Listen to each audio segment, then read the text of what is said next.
族的新年派對。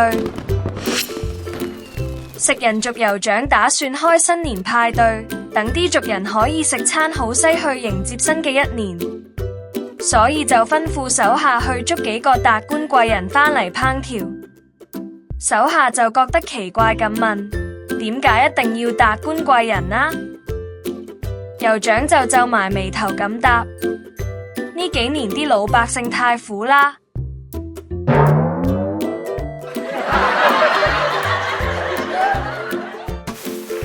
哈哈哈！